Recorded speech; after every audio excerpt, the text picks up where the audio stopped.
entonces como les decía, el análisis metalingüístico, bueno, del Hymes menciona en el texto que el acto comunicativo y que sobre todo la función del habla, el acto del habla ocurre de manera distinta dependiendo la edad del lenguaje, la edad comunicativa.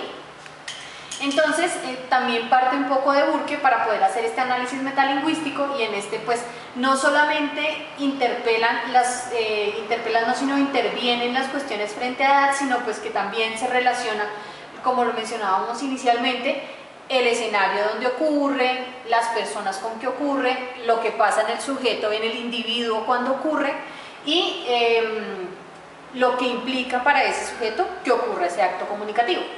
Entonces, pues Raúl lo va a... el hombre lo plantea como para hacer un análisis de qué pasa en el problema de la comunicación, es lo siguiente.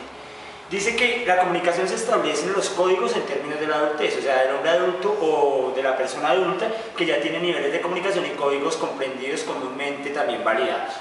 ¿Qué pasa con la niñez? Él dice, ahí pone el ejemplo de cómo analizamos la comunicación con la niñez, y dice, primero, en términos de la comunicación el niño depende del adulto porque es de quien toma los códigos, los comprende y los valida. Segundo, dice, eso también tiene un nivel psicológico, y dice, el nivel psicológico del lenguaje tiene que ver también con las posibilidades biológicas de una persona para comprender los códigos. No es lo mismo una persona que tenga problemas mentales, problemas de aprendizaje, problemas de comprensión, problemas biológicos para pronunciar. No va a ser la misma forma de comprender los códigos, desarrollarlos y poderlos compartir a una persona que tiene sus facultades, digámoslos, completas en lo biológico. Social diferente plantea entonces lo que hablábamos del costeño y el bogotano en términos de cómo una palabra cobra sentido en un mundo y otra en otro mundo.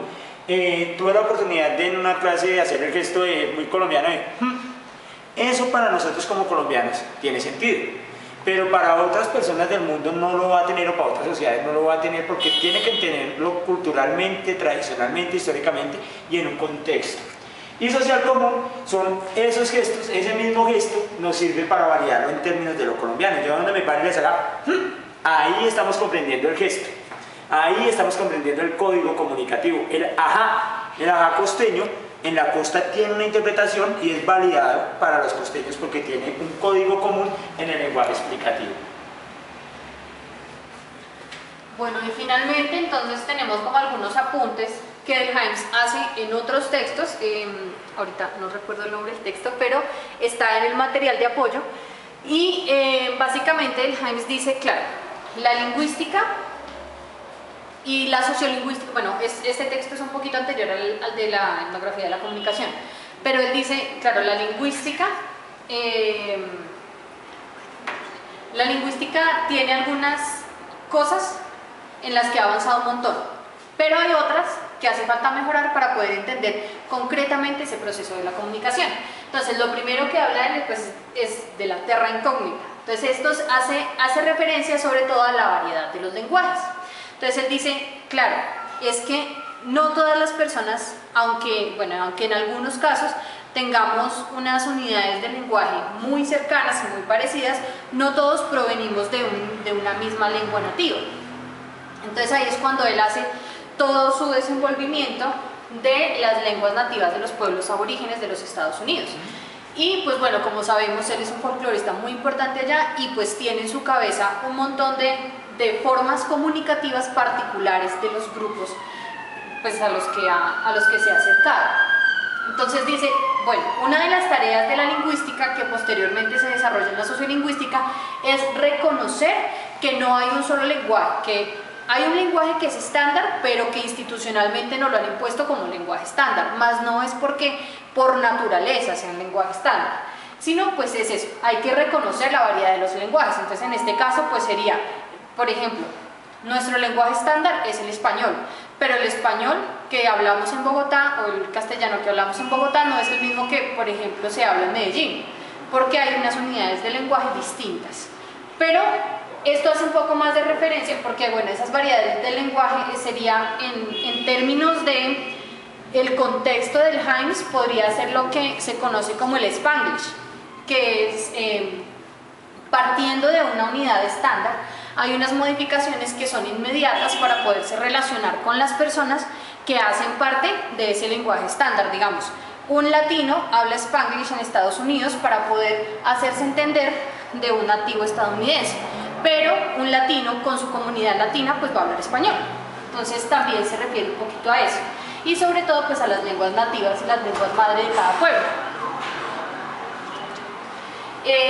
Por otro lado tenemos el reconocimiento del problema y entonces él dice, claro, desde la lingüística hay unos problemas que son típicamente para investigación, pero esos problemas están determinados por un contexto. Entonces él ponía el ejemplo de que, por ejemplo, él ponía el ejemplo de que en Alemania un objeto de investigación es las personas que son foráneas y llegan a Alemania a trabajar, pero pues es que en Alemania eso tiene un contexto particular y cobra importancia pues por un trasegar y una historia que tiene, pero en cambio en Estados Unidos no es un objeto de investigación que los foráneos vayan a trabajar, como si lo es, por ejemplo, el tema del hip hop, el tema de las, digamos, subculturas emergentes que las mencionan en el texto.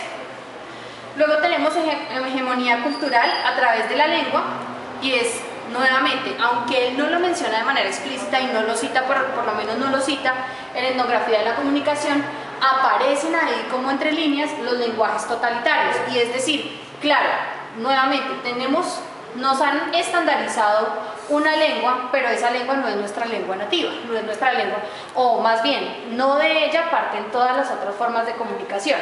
Entonces dice, pilas con eso, porque la lingüística generalmente cae en el error de hegemonizar las lenguas poniendo solamente como eje de análisis una lengua estándar, mientras que los análisis de lingüística y de la comunicación se pueden dar desde otras lenguas que no necesariamente son las estandarizadas. Y la crítica de la lingüística hace referencia a que la lingüística tiene que estar en relación a las otras ciencias sociales. Entonces sobre todo esta crítica a la lingüística es la que le da la entrada y el abrebocas a lo que tiene que ver con la sociolingüística. Y es básicamente porque Delhaims dice, claro, la lingüística por sí sola es bien importante y pues claro, la podemos estudiar y es una disciplina y es una ciencia y todo esto, pero para poder entender unos procesos mucho más concretos, más elaborados y más complejos, necesitamos abrir el campo de la lingüística y hacer una relación interdisciplinaria con todas las ciencias sociales. A eso se refiere. Y finalmente, la reformulación.